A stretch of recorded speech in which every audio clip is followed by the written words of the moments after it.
I'm Eric with Old Man Mountain, and I'm here today with Mateo. We're gonna chat a little bit about Tour Divide 2025. And this is your second divide. Let's just chat a little bit about that. How did you feel going into it? And I know we talked a little bit before the race about preparations and some things you've done, learning from previous. You've done a lot of like mental training and whatnot. I mean, where to start? Like, I feel like training for something like Divide happens, January 1 for a lot of people, sometimes before. Kind of knew I wanted to do it before the new year even, just because the stoke was so high from 24, and I kind of knew what it took to commit to something like that and kind of what the training involved. So I kind of just steamrolled it again into 25. Knowing what it was like out there made it pretty easy, but then also understanding kind of the vastness and commitment that it takes was kind of front and center. So going into it, I was super calm, much more calm than I was year one. You kind of know what the storm cycles will look like. You have an idea of where you want to sleep and where resupplies are. Pretty quickly, that kind of goes all out the window. And knowing what, a 200-mile day looks like, just to start it off, simple mistake of like forgetting some more substantial food for that day one, which kind of bit me early on, which I recovered from and, got to where I wanted to get to. You never know what's going to happen, even if it's your own fault. I think I saw that you forgot some sustenance. Yeah. Did that, and you got it resolved, of course. But yeah. Is there a difficulty with that, like emotionally or mentally? Oh yeah, for sure. It kind of like takes you off that confident feeling. Absolutely. A little bit. Yeah. But you just got to roll with it. Yeah, I mean, sustenance is a good way to put it. Like I had calories, but nothing to satiate and make my gut feel good. Yeah, you're not going to win the race the first day, but you can definitely lose it. And I felt like that was kind of showing its teeth. Like, oh, I made a mistake this early on. I need to figure it out quickly. When you're going into like the start in the first few days, do you have a rhythm that you kind of fall into that's intentional, or is it kind of just develop? Yeah, I think this year was particularly different because I had more ambition. The main goal was to just hit that mileage marker with... What was that mileage? 200. 200 at baseline. Yep. Which I only hit 200 that first day, which is kind of a risk because it is only day one. You have to do the same thing again for 2 weeks. 2 weeks, so right? Yeah. Definitely being a little overambitious with that and trying to hit those mileage markers without considering how my body would respond. I knew it would eventually catch up, but it sometimes takes a week. It was hard to focus on the day-to-day. Like the rhythm was really hard to find until pretty far on into the race. In comparison to other Tour Divide years, I think it was a Goldilocks year or a unicorn year.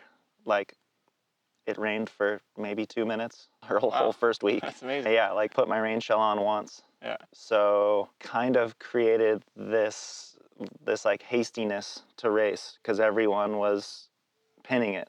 Going for it. So take advantage. Yeah. Like get south as fast as you can. Yeah. So everyone in the top 20 that, was battling each other was making decisions to just get that much further and taking worse care of themselves. And I think that showed, within to Colorado, like a lot of front runners scratching for a multitude of reasons because of that high pace, because of how fast it was going. Stuff starts to break down. Yeah. And you don't know how your body's going to respond until you're out there.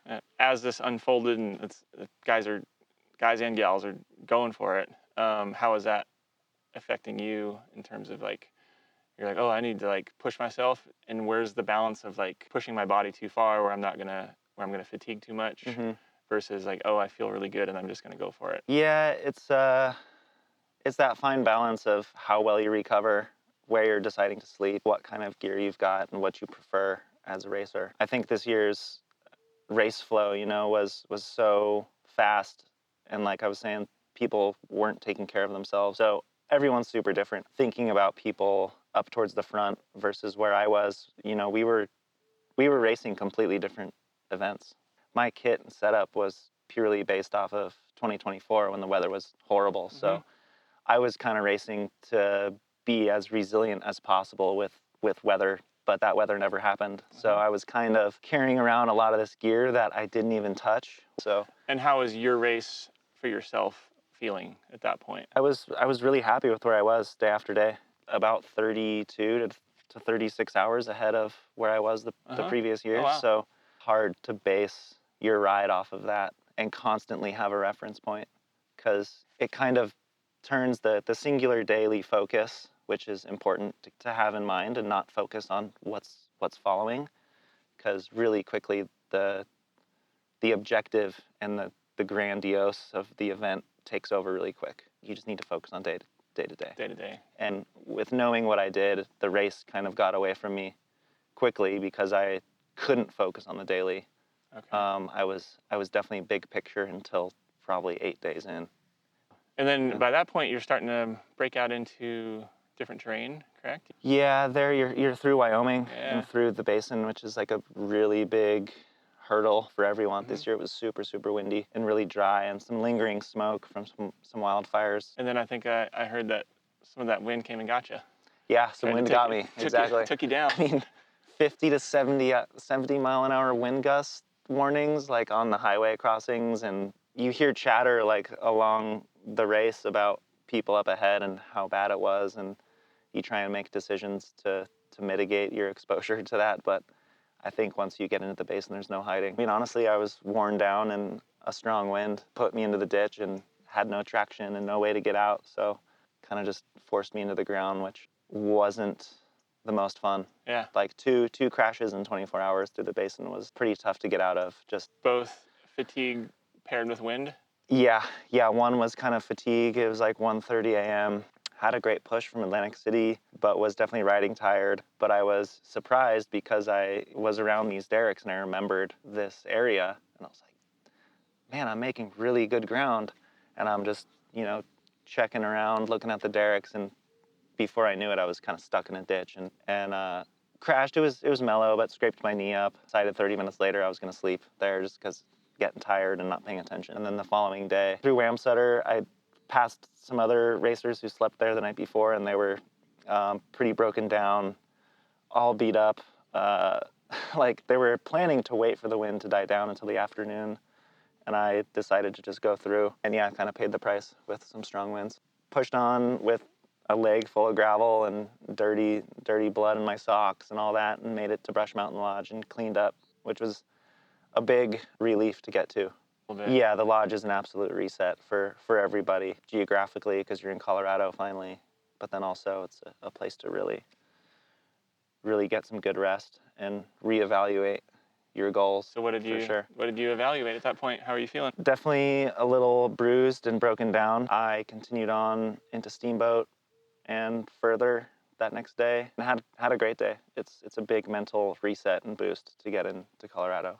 Anyone who's done the route, they would agree with me, because the riding instantly gets more enjoyable. Yeah. Back in high alpine, yeah. You're seeing flowers, you're seeing Yeah. snow-covered peaks again. So it feels a lot better. I mean, really, with how the conditions were and how hard I was pushing my body, I was considering pulling the plug, like even in Wyoming, like way early on. So I had that thought in my head of, this isn't as enjoyable or going how I planned. And then on top of that, crashing, having some body sensations that were weird. I had some adjustments on my bike.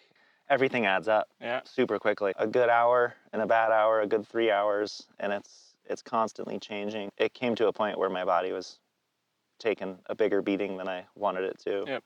So how worth it is it to do damage for the long term? Exactly. So did you decide like this is I'm gonna call this for the good of my body? Kind of. It was pretty fluid, honestly. You're giving yourself little goals throughout. You're like, well, if I just get to this resupply, then I'll make a decision. And it just keeps kind of going down the. Before you know it, then you're at the border. You're like, oh, I'm here now. But I was kind of playing that game and made it through Steamboat and had a great day. Got to Kremling, got a hotel, and recovered really well. And then, again, another beautiful Colorado day. But then I rolled into Silverthorne, into Summit County, and it's funny, I literally rolled into there onto the bike path. I was just done. Like, that's all it took. It wasn't like a big, crazy experience. I just rolled up to the bike path and called my girlfriend and said, I think it's it. Yeah. Having the power of your own decision is a big part of the sport, and it'll happen eventually. Having a big scratch hasn't been, my plan or my style of approaching these things, but It's part of it. deep down, Yeah. you know it's going to happen Yeah. eventually. But having it with my own decision, own power of choice to do that was good for me, for Yeah. sure. I just wanted to be home. Yep. I was ready. I didn't want to extend this, pseudo vacation any longer. Yeah. And I was actually home like less than 24 hours that's after I wild. made the decision. So that was pretty crazy. Kind of a trip to go from pure focus on myself, trail life, eating whatever you can find at the gas station, to being plopped straight back home. And it was like a recovery sanctuary and taking care of my body and bouncing back. I laid low for probably 10 days and just swam on the river. Yep. Yeah. One world to another. Yeah, and I think that helped because the decision was made early on. It wasn't like this big struggle to scratch. Do you feel okay with it? Yeah. Because you obviously reflect a lot, I would imagine. But it's never easy. Exactly. But yeah. But yeah. As a scratch goes, it presented itself. Shows that you can't underestimate anything about that route at all. Like, just because I did it the year before didn't mean it was going to be easy, and it wasn't. It was actually a lot harder. So do you think you'll go back to it again? Eventually. Yeah? Yeah, it's definitely not off the list, but Okay. I need some time to forget about it. Yeah. I feel like getting down it again with some more haste and risk taking is definitely motivating, but also like it's part of the sport. To have a scratch essentially out of the way, is that a feeling of like, okay, that's one more tool in my belt, essentially, one more experience that I know how to deal with and I learned from it? And is it in a sense like not the worst thing?